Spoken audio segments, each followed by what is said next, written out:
Hello and welcome back to POS-X Labs. Today we'll be going over the process for attaching a rear display to an EVO TP2 POS terminal. That's an EVO RD2 8-inch rear display to an EVO TP2 POS terminal. For this task, what you'll need is a rear display. That rear display should come with a backing bracket, an attachment bracket, a VGA cable, a power cable, 4 flathead screws, 2 or 4 standard machine screws, and then 1 silver machine screw.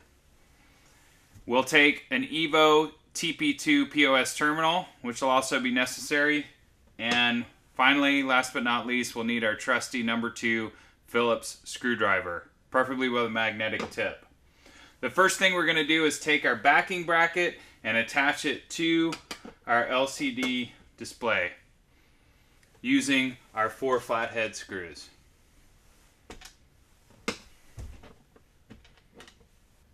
There's only one way the bracket can mount to the rear display so that the screw holes line up, so you shouldn't have any problem there.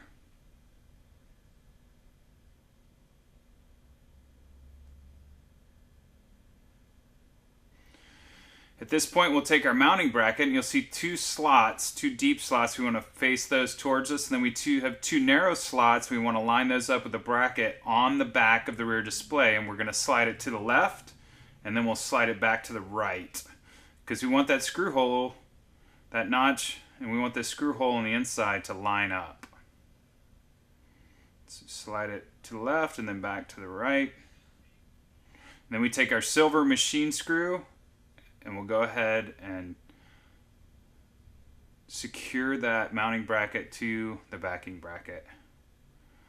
Once that's done, we're pretty much through with the rear display for now. We can go ahead and set it aside. We'll then move to the POS terminal itself, and the first thing we'll do here is we'll place it face down. At this point, what we're going to want to do is remove the base by removing these 2 screws and the 2 screws underneath the base. First thing we're going to do is go ahead and disconnect all the cables between the base and the POS terminal. At that point, we'll then take our small screwdriver and we'll go ahead and remove those screws. And then lay your base down and remove the top 2 screws. And at this point, our base should come free and we can set it aside. Now what we want to do is remove this cover. It says POS-X on it. There's 2 mounting screws. We want to go ahead and back those out, and then we'll slide that cover out.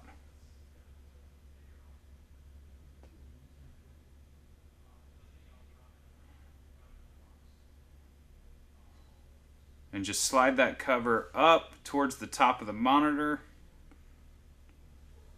Just slide it right up and then set it aside. We will be using those 2 mounting screws again. At this point, we're going to take our rear display with this mounting bracket. You'll notice there's 2 tabs on the mounting bracket. Those 2 plastic tabs fit into 2 notches where you just remove that cover. You're just going to slide that rear display down into that slot created by removing that cover. Those 2 tabs should fit in the slot and your screw holes should line up. We'll then take our 2 mounting screws that we just used to remove that cover, and we'll go ahead and secure the mounting bracket for the rear display. At this point, our rear display should be secure. We can move it up and down.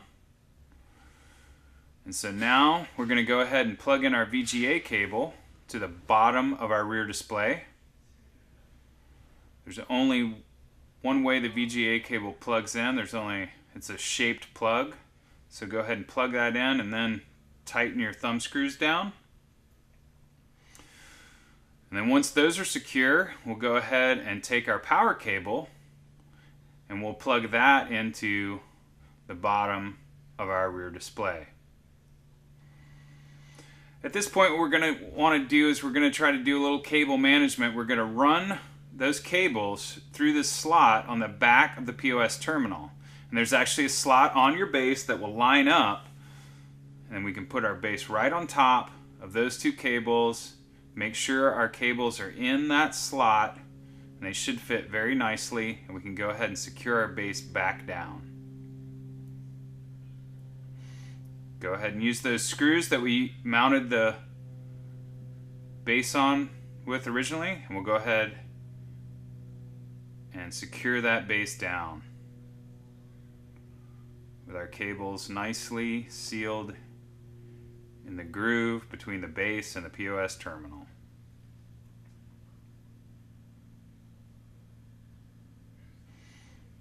Go ahead and secure the top two screws.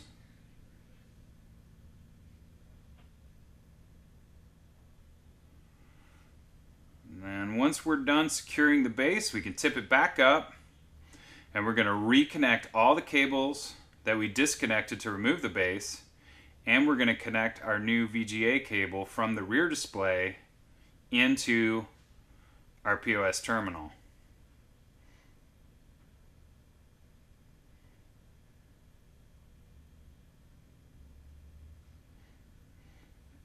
And once again, your VGA cable has a certain shaped plug, so it only goes in one way.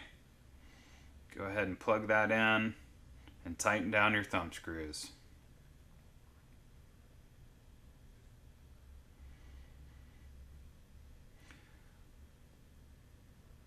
And once that cable's all secure, we're going to go ahead and lift our POS terminal up, and what we need to do next is we're going to power the whole system up. So we'll want to plug in our plug for our rear display, our power cable. And then we'll also want to go ahead and plug in our POS terminal.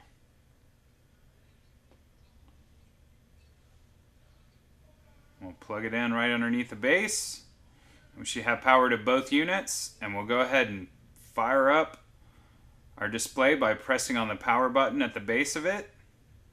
You'll see the light light up, and then we'll do the same thing on the POS terminal.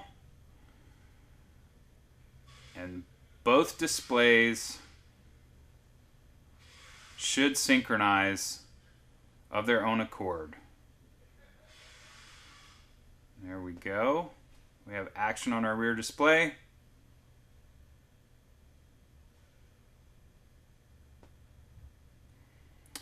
See, we can see Windows 7 is starting up on our rear display. I'll go ahead and back out, and you'll be able to see shortly our POS-X software should come up. Our POS-X start screen should come up.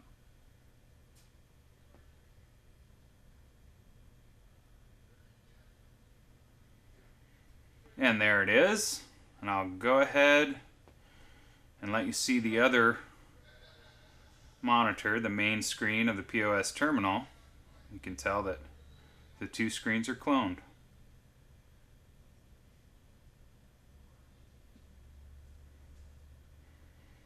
And there we go. We have our main screen reading the same as our rear display.